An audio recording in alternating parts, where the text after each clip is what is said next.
This audio is brought to you by Muslim Central. Please consider donating to help cover our running costs and future projects by visiting www.muslimcentral.com/donate.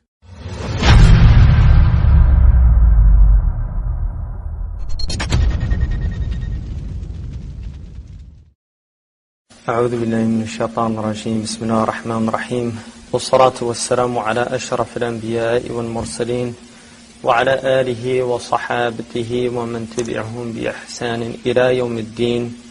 اللهم لا علم إلا ما علمتنا إنك أنت العليم الحكيم. اللهم علمنا ما ينفعنا وانفعنا بما علمتنا وزدنا علما. اللهم إنا نسألك قلبا خاشعا ولسانا ذاكرا وعينا دامية وعلما نافعا ورزقا واسعا، ولا حول ولا قوة إلا بالله العلي العظيم. اللهم إني أبرئ إليك حولي وقوتي يا أرحم الراحمين. The topic that I was given is about the heart, the human heart, and it's a topic that's fascinated me for a long time. Not only the spiritual heart, but also the physical heart. And I was actually on a cardiac unit for several years and spent a lot of time with people that had had heart attacks. In fact, I took care of a lot of people with heart attacks, and I saw people die from heart attacks in front of me. And something always really amazed me about seeing somebody that came in to a hospital with a heart attack is that there was a type of opening that they had, a window, where suddenly they were challenged deep within their own souls to assess their situation, to assess their lives, and to really think about what they were doing with their lives. And yet, as they started getting better, and not all of them did, but the ones that did, as they started getting better, you could see that window close. And they were back on the phone and making plans to go back to work and to go back into the dunya. And really forgot what had happened to them. And then you would have these physicians that would come in and tell them how their cardiac enzymes were down and looking good, and it was a mild heart attack and really nothing to worry about. And you'll be back in the fray, in the rat race. They didn't use that word, but that's really what it meant. You'll be back in the rat race soon enough, and you'll pedal around some more on that, like in those rat cages where they have that wheel that rats spin around on. You're not really going anywhere. The nearer you are to your destination, the more you're slip-sliding away, like an American songwriter said. And before long, they were gone, and who knows, maybe a lot of them have died already, and maybe some of them are still ticking. But we know that the heart is the most extraordinary organ in the entire body. We know, for instance, now that the heart is pulsating at about 40 million times a year. In the human lifespan, your heart will pulsate about 3 billion times. It takes about 40 gallons of blood an hour. You try to get some buckets, get 40 gallons, and move them from one room to another, and see how tired you are. And yet this extraordinary organ that Allah subhanahu wa ta'ala has put into the body continues to pump throughout our lives, effortlessly. Not asking us for anything, not even asking us to tell it to pump for us. And even more unusual about the heart is now we know that the heart is actually, not only is it self-regulating, it begins beating before there's a central nervous system. Who made the heart beat before there was a central nervous system? Who made the heart beat? The one that created the heart made it beat and sustains its beat, and then one day it stops beating. And this form in time suddenly leaves and goes to another realm. And during our life, Allah subhanahu wa ta'ala has challenged us. He called the heart qalb, and I say He called because I believe, like many of the scholars, although there's difference of opinion about it, that the Arabic language is tawqifiyah. That it was made by Allah subhanahu wa ta'ala for the Qur'an. That it's a language, like one Orientalist said, this is the most artificial language in existence. In other words, it's very clear that it wasn't a conventional language like English. English is really a Creole that resulted from pidgin languages. Pidgin languages are when people from different original languages come together and they try to communicate with each other. So like a West African came to when they were brought here from West Africa during the period of slavery in this country, illegally brought against international law at that time, which was the law of the Muslims, because they were the international community. Now it's the Anglo-American alliance. When they say international community, read English and Americans. Because it should be two nations community. That's what they should call it. Right? They shouldn't call it international community like it's a whole bunch of nations together, because it's not. It's just the Americans and the British. And really they're one people, the Anglo-Saxons. And all the other white people they're not really part of the Anglo-Saxon. They're not even accepted by them. In this country, they used to have a word, they use wasp. I think that's one of the few words that's still not in the politically correct prohibited dictionary. There's a whole bunch of words that are prohibited. You could still say wasp, right? Because there's a lot of people that have been victims of the wasp sting. And so they're not reluctant to put that in that dictionary. But the wasp is a white Anglo-Saxon Protestant. And these were the people that came to this country from England. In fact, they were really like Khawarij in the Islamic history. Because the Khawarij were people, they didn't like the rulers, so they just broke off and did their own thing. And that's what the Americans did, ultimately.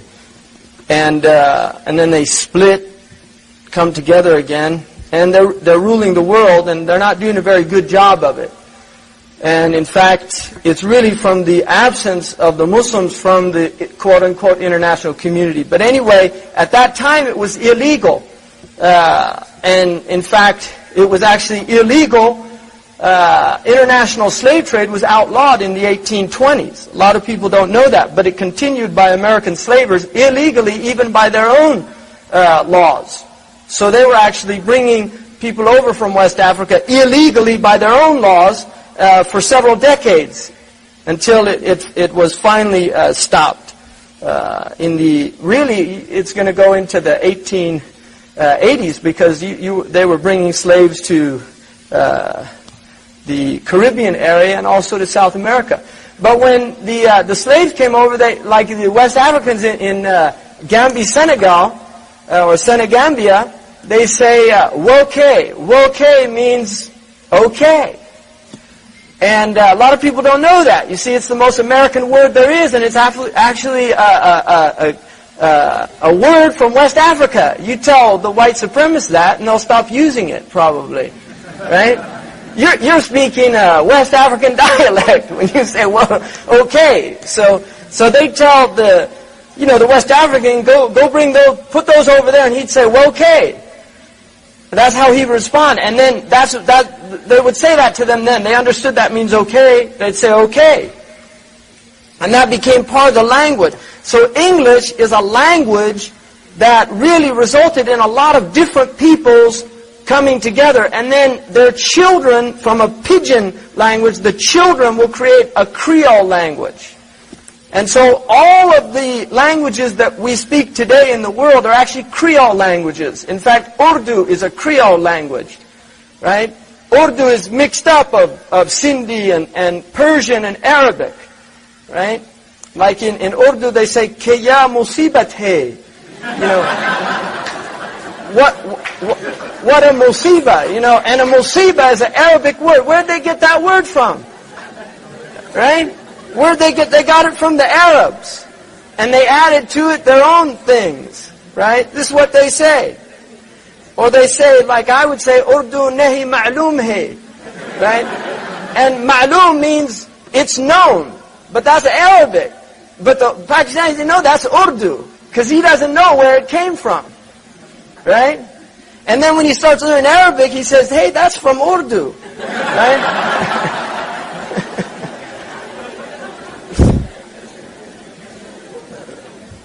But it's not. It's from Arabic. Because Arabic's the first language. It's the mother tongue. It's the language of our mother, Hawa, and our father, Adam, alayhi salam. And their words are Arabic names. So this Arabic is not an arbitrary language. It's not a conventional language. It's not a agglutinated language, just sticking things together. The word in Arabic for heart is qalb. That's one of the words. The Arabs have a lot of words for heart. One of the words is qalb. Now if you take that and switch the letters around, you get qabila. And there's a science of the meanings of the words when you switch the letters around. Like you have a word like ilm, which means action. If you switch the letters around, you get amal, which knowledge, and then you get amal, action. Because knowledge and action are related. And qalb and qabila are related also. And qalb and qabla, before, are also related. Because the heart knows something that it knew before it came into this realm. You see, the heart knows, alastu bi rabbikum. The heart knows the answer to that question. Bala shahidna. Indeed, we testify to that truth. So every human heart that came into the world knew this truth, this spiritual truth. And then the human being is tasked in his life to once again testify during his life on earth. Because he tarries on the earth for a period of time. And he has to testify sidqan min qalbihi, in truth from his heart, that once again, he has to testify just as he testified in the primordial world with Allah subhanahu wa ta'ala, he has to testify in this world before Allah subhanahu wa ta'ala in his unseen manifestation. Because Allah subhanahu wa ta'ala is manifesting himself in creation from an unseen realm. Before we were in a realm in which Allah subhanahu wa ta'ala was zahir, and now he's batin. See, Allah subhanahu wa ta'ala has hidden himself from us by manifesting his attributes in creation, and it is the human heart that has to recognize this. And this is why the heart is the organ of cognition. It's not the brain. You see, the non-Muslims would like to say that you think in your brain. This is what they would like to say. But you have to ask the question, why is it that, and people who study martial arts know this, that if you cut off the carotid artery for a short period of time, people lose consciousness. They lose consciousness. Why? Because you cut off the source of consciousness, which is the heart. Without the heart, there is no consciousness. And it's blood, in fact, the blood which is carrying all the glucose and the oxygen, 60% of which is being utilized by the human brain. And it's the heart that's sending it there. So it is the heart that is the source of human consciousness. And now we're only beginning to study things like the atrial peptide. This is a hormone now. They didn't even know it existed before. And now they're seeing that the heart is telling the brain things. It's telling the brain what to do. This is very recent research in cardiology. You see, they didn't know that before. So how much don't they know? They don't even know how aspirin works. They don't. You ask a doctor, ask your doctor, how does aspirin work? We haven't worked that out yet. It's the most prescribed drug. And he said, we don't really know how that works. And you can ask them a lot of questions. If you want to stump a doctor, that's an easy thing to do. If you want to stump, you can stump any of them. You see, and really, in the end of the day, they can explain things how, but if you ask them why, that question will always stump them. If you just switch from how to why. You see, for instance, you ask them, why does the heart beat? You see, why does the heart beat? You know, why didn't it take the blood somewhere else by why does it go contraction, expansion? You see, diastolic, systolic. Why does it do that? It could have done other ways. There's lots of ways you could get the blood around the body without a beat. Why did Allah make it a beat? And then you ask, why did Allah make the breath expansion, contraction? Because that's what, and basit. Allah is qabid and He's basit. He's the contractor and the expander. And the heart is doing that every moment. You see, your heart is, if you listen to it, they call it labdab. Right? Labdab. Right? That's what, they don't know what it's saying, but if you listen closely, you can hear that. I mean, they say like meow in English. That's supposed to be the way a cat sounds. They say meow. Well, in Japanese, they don't say meow. They say something else, like kia. Right? Well, so what is it? Meow or kia? Right? Well, it's just the way they're hearing it. All right? So they're trying to get an approximation. But if you listen to the heart with a stethoscope and very closely, you will hear what it says. It says, Allah, Allah, Allah, Allah. That's what it's saying. Contraction, expansion. And if you look at the name, the divine name, Allah. It's a contraction, expansion. That's what it is. That's what the tongue is doing. Allah, Allah, Allah, Allah. That's what it's doing. And this is what the heart is doing. The heart knows who its Lord is. But the nafs has forgotten who its Lord is. And this is because we become tainted with the dunya. We're in the world. We've forgotten who our Lord is. And Allah subhanahu wa ta'ala sent messengers to remind us who our Lord is. So that we can return. So that we can return. Now if you ask, how do we bring our ibadah to life? The first recognition is that it's dead. That's the first state, that's the place where we start. The ibadah is dead. You see, in the Muslim world now, we are in the perfunctory mode. We went on to automatic pilot several hundred years ago. Right? We invented it long before these people ever got it. Right? We just turned on automatic pilot and went into what's called ghafla or heedlessness. That's what the pilot does. Once they get up in the air, if you ever open that door, you'll have a heart attack. Because they're snoring. They're lying back there and they even go to sleep. People don't know that, but it's true. Right? They actually go to sleep on those planes, those pilots. And that's what happens with Muslims. You see, you can go into a mechanical mode. Allahu Akbar. And you can pray rakats, and then 5 minutes later, you'll start wondering, did I pray? or how many rakats did I pray? Why do we have so many intentions in Islam? It's the interesting thing about ibadah. If you don't make an intention, now where's the intention? You know what the ulama say? مَحَلُّ النِّيَّةِ فِي الْقَلْبِ. The place of intention is in the heart. It's not saying نَوَيْتُ صَلَاةَ الظُّهْرِ, because that could become a tape recorder as well. Right? You just go into automatic pilot. نَوَيْتُ صَلَاةَ الظُّهْرِ أَرْبَعْ رَكَعَاتٍ فَرِيضَةً. Right? And then you just do that every time. And you just change the tape. If it's dhuhr, you say dhuhr, asr, asr, right? You got to get the tape straight, right? So this is what people do. They go to sleep. And then there's a lot of people, they've gone to such a degree of sleep, because there are different types of sleep. You have REM sleep, rapid eye movement, you know. See, a lot of people are in REM sleep, but there's other people, they're not even in REM sleep. The eyes aren't even moving. There's no movement. Right? And so there's degrees of sleep.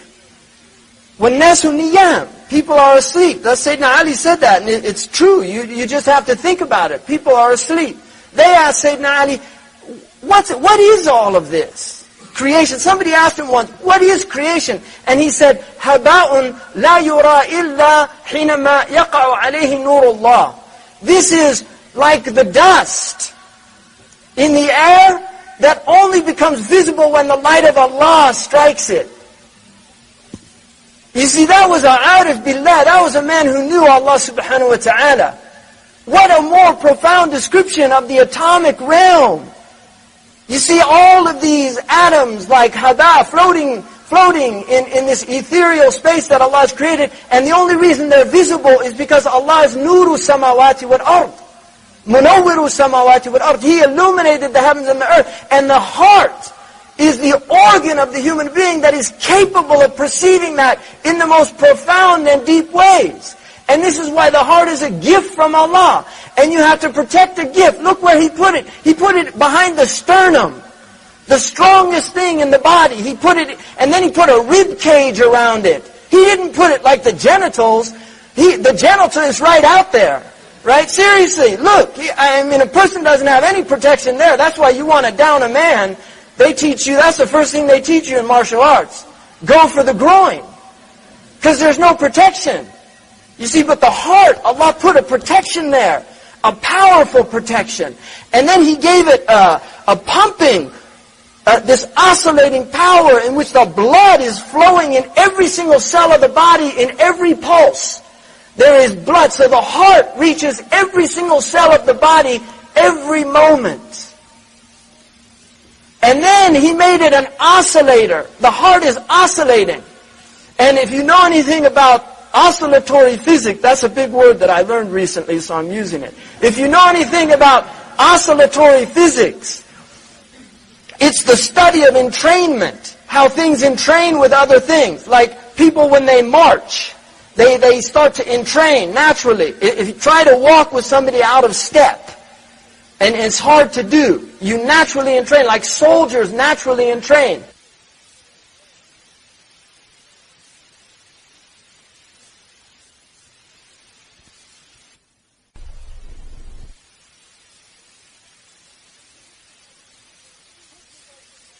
This results in amplification, which is even more frightening. The famous bridge story that they teach every engineer in Germany, when all these soldiers were marching across a bridge, and they were all marching in one step, and so the force of the wave activity was amplified exponentially because it was all together. You see, and that's the power of being unified. When you're unified, you have power. And when you're disunited, you're weak. Now the heart also has a power. The heart literally entrains the body. The brain and the heart are entrained at the same 0.1 hertz. The heart and the brain are entrained. There's an entrainment taking place. Now the Messenger of Allah sallallahu alaihi wasallam said that in the heart of the human being is a lump of flesh. If it is sound, the entire body is sound. And if it is corrupt, the entire body is corrupt. Why? Because the entire body is in entrainment with the heart. And if the heart is diseased, then the entrainment will be diseased. If the heart is sound, the entrainment will be sound. So how then does one bring the heart back to life? The first thing is to recognize that the heart has died. Now the heart dies for various reasons, and there is spiritual death of the heart. One of the signs that the heart is dead is that people don't weep. That's a sign of the death of the heart. Another sign of the death of the heart is that when they hear the Qur'an, it has no impact on their heart. When they hear wa'adh, it has no impact on their heart. Now, it could also be vice versa. If the wa'adh is dead, then also that has a reality also. And this is part of our problem, because we're all dead as well. So dead talking to dead. And then we go into this state where it's a frightening situation. And this is the problem with leadership. You see, when the leaders are sick, they have now whales. When the leader gets sick and goes and commits suicide on the beach, all the other whales follow it. Even though they're healthy. Because that's what happened. And that's why leadership is such an amana. And that's why any intelligent person would not want leadership. Because if he destroys himself, he takes other people with him. And then he has the wrong actions of the other people as well. Because it's an amana, it's a trust from Allah subhanahu wa ta'ala. So the first thing is to recognize the heart is dead, and then how do we bring the heart to life? The heart can be brought to life. One of the things that brings the heart to life is tilawat al-Quran bit-tadabbur, reading the Quran with reflection. And this is important. Why? Because you have to know why things happen. Once you understand why Allah subhanahu wa ta'ala has asked you to do these things, understanding causes or engenders in the heart a desire to fulfill that thing, because you're now using your intellect. And when the intellect is behind something, it's not the same as when you're just following orders. When you actually believe something, you have conviction. And when there's conviction, then there's action. And when there's action, there's change. You will change and things around you will change. So tilawat al-Quran with tadabbur is one of the reasons that Allah subhanahu wa ta'ala brings the life to heart. Now if you look in the Quran, there are many things. Allah subhanahu wa ta'ala says, وَإِذَا قَرَأْتَ الْقُرْآنَ فَاسْتَعِذْ بِاللَّهِ مِنَ الشَّيْطَانِ الرَّجِيمِ. When you read the Quran, do isti'adha of Allah subhanahu wa ta'ala from shaitan. Now shaitan is real, and shaitan's realm is the heart. He does not know what's in the heart. It's one of the things Allah has veiled from him. Shaitan does not know your heart. He doesn't know what you're thinking. So don't think that he does. He does not know what you are thinking. But he has the ability to whisper in the heart. And the weaker the heart, the more powerful his whispering. The stronger the heart, the more the decibels go down. And if a heart is really healthy, the beat is so powerful that shaitan, he's screaming and it's not heard in that heart. The heart of a powerful man, like Imam al-Nawawi, or Qadi Abu Bakr, or Imam al-Junayd, who actually said he wanted to see shaitan. He asked Allah to show him shaitan, and shaitan, one day he came to him, he saw shaitan, and this occurred to many of the believers, including Abu Huraira, radiallahu anhu, who saw shaitan, Abu Huraira. And this is confirmed, because shaitan takes form. Imam al-Junayd saw shaitan in the form of an old man, and he was hideous. He said when he looked at him, his heart became filled with terror. And he said, who are you? And he said, I'm the one you wanted to see. And he said, Subhanallah, you're Iblis? And he said, yes. And he said, I have a question for you. Why didn't you bow down to Adam? In other words, he's thinking, what a fool. I want to understand this, right? No, this is what he wanted to do. He said, what an idiot. Why didn't you bow down? He wanted to understand that. Why didn't you bow down to Adam? You were right there. And Allah told you to do something. You must be insane. Right? And shaitan said, yeah, Imam Junayd, how could I bow down to other than Allah? That's what shaitan said. He said, how could I bow down to other than Allah? Now this is called in Sharia, mukhalafatul al-mu'addab. The mukhalafa of somebody who has adab. Now shaitan is a liar. He's kadhab. And initially Imam Junayd was shocked by the answer because he thought about that. Like Sayyidina Ali refused to wipe out the name Rasulullah when he was asked to by the Messenger of Allah. Sayyidina Abu Bakr refused to lead the prayer. These are times when Sahaba actually went against the Messenger of Allah ta'adduban bi Rasulillah, out of adab. So shaitan was pretending to Imam Junayd. He was saying, ta'adduban, how could I bow down to other than Allah? And then Imam Junayd said, suddenly it came into his heart. He's a liar. Had he really loved Allah, he would have obeyed Allah. And then when he said that, you're a liar, and he told him, shaitan fled. Because that's a man with a big heart. So shaitan has no power. Now, Allah tells us, فَاسْتَعِذْ بِاللَّهِ. And then Allah subhanahu wa ta'ala says, إِنَّ لَهُ إِنَّهُ لَيْسَ لَهُ سُلْطَانٌ. He has no authority. عَلَى الَّذِينَ آمَنُوا. On those who believe, وَعَلَى رَبِّهِمْ يَتَوَكَّلُونَ. And they trust in their Lord. They have tawakkul ala Allah. Shaitan has no authority over these people. Now look what Allah says. Before He says that, He says, if you read the Quran, seek refuge in Allah, isti'adha. And then He says, shaitan has no authority over those who believe and they trust in Allah. Now, Allah, why is He saying that before? Because He's saying, if you believe and you trust in Allah, shaitan has no authority. But He tells us before that, trust in Allah. But tie your camel. Make isti'adha. Say, A'udhu billahi minash shaitanir rajim. That's asbab. You're trusting in Allah, but you're taking the means. And this is what Allah is telling us. He's telling us to trust in Allah, but tie your camel. Like the Messenger of Allah sallallahu alaihi wasallam said. And so, knowing that when we recite the Quran, we seek refuge in Allah from shaitan. Why? Because we don't want shaitan to influence our understanding of the Quran.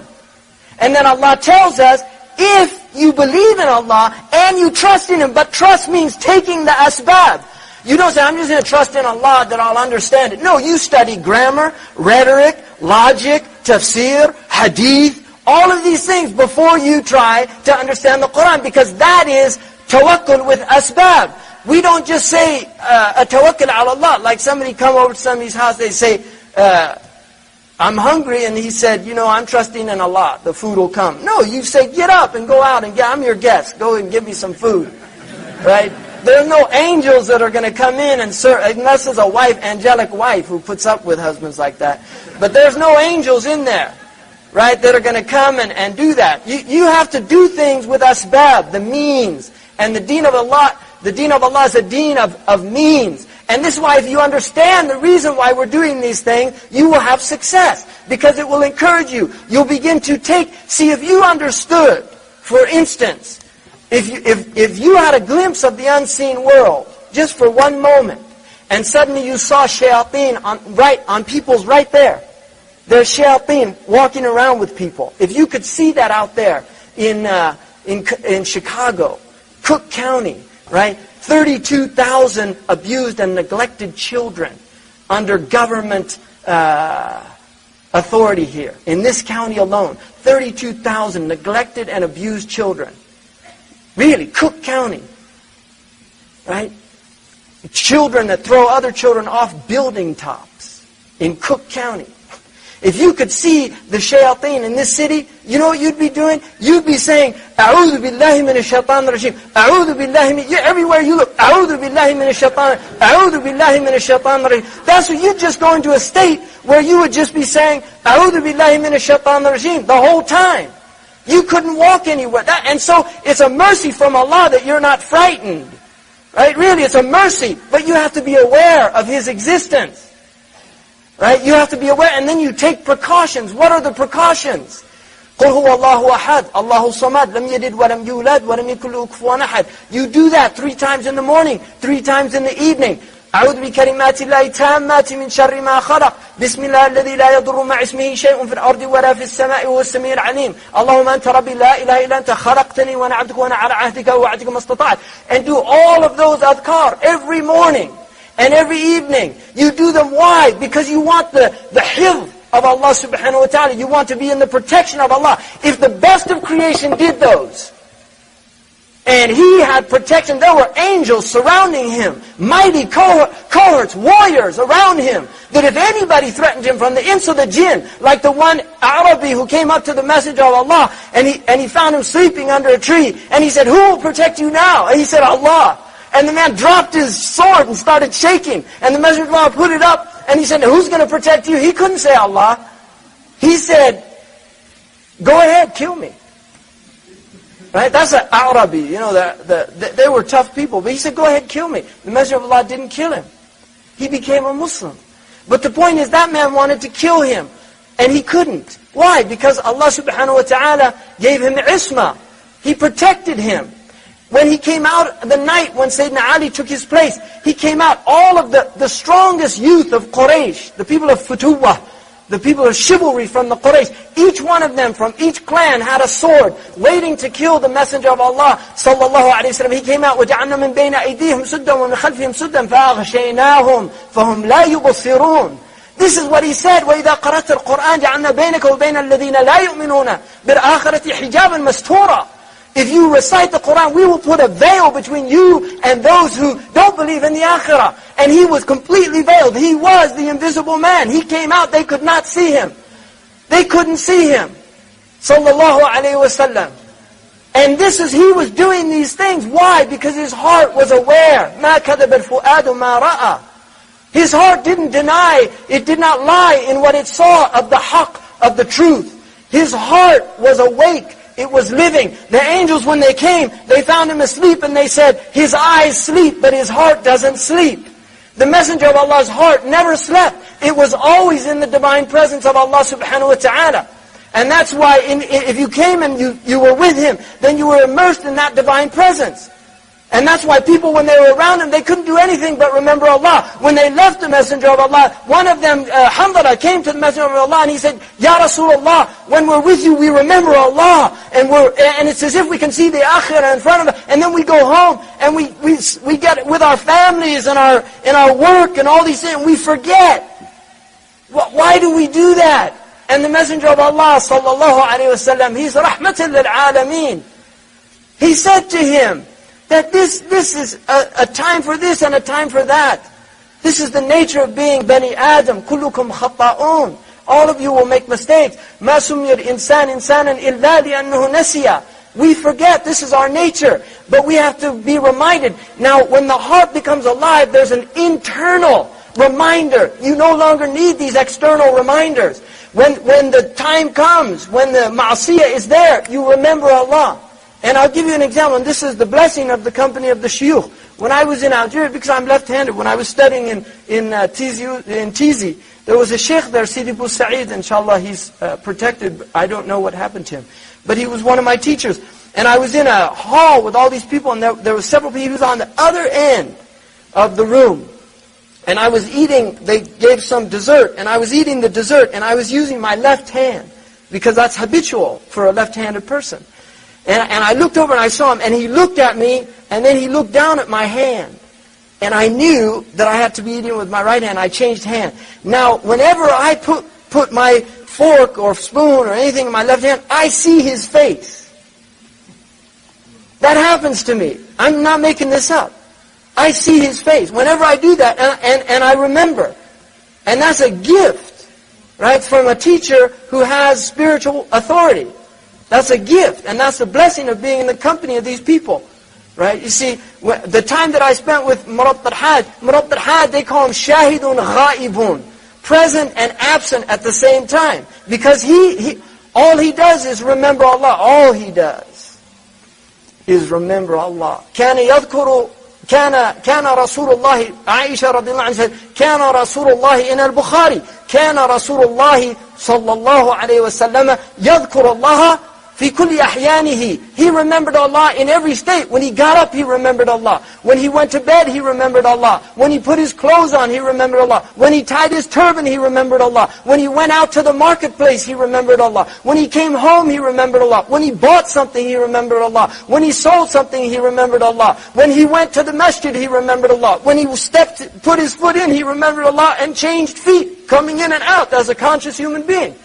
When he came into the masjid, he did his rakats, tahiyatul masjid. And then he stayed remembering Allah. When he left, he remembered Allah. When he went into battle, he remembered Allah. During the battle, he remembered Allah. Hunain was his day. All of the battles were his days. But he defeated the Hawazim and all these great Arab tribes. He defeated them single-handedly. When all the Muslims were fleeing, even the best of them, he stayed firm. And then they came back and they routed them. And this is because he was in a state of remembrance of Allah. He saw Jibreel fill the entire horizon. What do you do once you've seen Jibreel? You look out. Every time you see the horizon, that's what you'll see. If you had the chance to see Jibreel fill the entire horizon, go out and look at the horizon and imagine seeing the angel of Allah subhanahu wa ta'ala fill the entire horizon. What are you going to do after that? What are you going to do? Are you ever going to forget Allah subhanahu wa ta'ala? Are you going to forget Allah? You can't go to sleep after that. You can't. It's not possible. And this is why the more that we struggle against our souls, the more light that comes in. And Allah subhanahu wa ta'ala calls it inshirah, to the breast. Why? Because the heart's growing. It needs more room. It needs more room because the heart is getting bigger. And the bigger the heart gets, the greater power the person has against the forces of evil. And when the heart is powerful, then other people begin to entrain with that heart. Like the clocks that tick, and the smaller clocks begin to entrain with the sway of that clock. And so when the Messenger of Allah sallallahu alaihi wasallam present, all of the Sahaba were entrained with his divine heart, because his heart was beating for Allah subhanahu wa ta'ala. His breasts were breathing for Allah subhanahu wa ta'ala. His movements were moving for Allah subhanahu wa ta'ala. And so when this was happening, everybody was in that state. All of the Sahaba. And the day he died, sallallahu alaihi wasallam, caused such a trauma in those people that it would take them several generations before they would come back to their senses. That's how powerful his absence only in the physical realm was. And this is what the power of Islam is. It's the power of the human heart. This is what the power of Islam is. It began with the heart. Allah subhanahu wa ta'ala revealed this to the Messenger of Allah's heart. And it was transmitted to the hearts. And it's been passed on by the hearts. And if the hearts don't wake up, they're going to wake up when they die. When your heart stops beating, it will wake up. And then it's too late. So we have to do something. Don't just come here and then go back to your homes and nothing's changed. Make commitments. How many people are willing to stop in training with the television? Because when you watch television, you're getting these cathode rays beaming out to you. And you're in training with demonic entrainment. These are dark energies that are coming out and putting your heart into a state. And you can watch young children. You just watch them in front of a TV and you go like this. And they can't see anything because they're completely in a state of magic. A magical spell has been placed on them. And their hearts begin to entrain with that. And they're getting all of these ideas put in their minds. People have to be willing to do these things for the sake of Allah. How many people are going to commit to praying on time from this day forward? To getting up before the dawn, not at dawn. We have to get into a state where we can call on Allah and Allah will answer us. Because we're in a state now, we call on Allah and it's just like this hadith that Imam Zayd read. This is our state. How is Allah going to answer us? Look at this Turkey, the 45 seconds. Look at the buildings, completely destroyed. And then all those mosques. And somebody said to me, it's a miracle. It's not a miracle. Those people knew how to build. They weren't cheaters. When they made a contract with the government to build a mosque, they built it up to standard. And whose standard? Allah subhanahu wa ta'ala and His Messenger's standard. The standard of ihsan and itqan. And now these crooks and criminals that build cement buildings, that the slightest shaking can knock them down. If there was an earthquake on 4.0, they would have all come tumbling down. There's earthquakes of that magnitude in Western countries, and you don't see the buildings falling apart. Why? Because they build them up to code and standard. And so the tribulation is from our own selves because we cheat and we lie. Who's going to become a person of ihsan and itqan of these people? And then all of those people really, look at that. It's a metaphor for this time. Those buildings that were built on taqwa, they remained and they go on. And all those other buildings built on ghafla and greed and avarice and enmity and animosity for humanity, because no person with a human heart could do that. And the difference between those who remember Allah and those who forget Allah is the difference between the living and the dead. And so you're going to choose, each one of you, whether you're going to be one of the living or one of the dead. Each one of you will make that choice in your life, whether you choose to be one of the living or one of the dead. But we're people who worship Al-Hayyul Qayyum, the living who goes on. And by His life, we're given life. أقول قولي هذا واستغفر الله. السلام عليكم.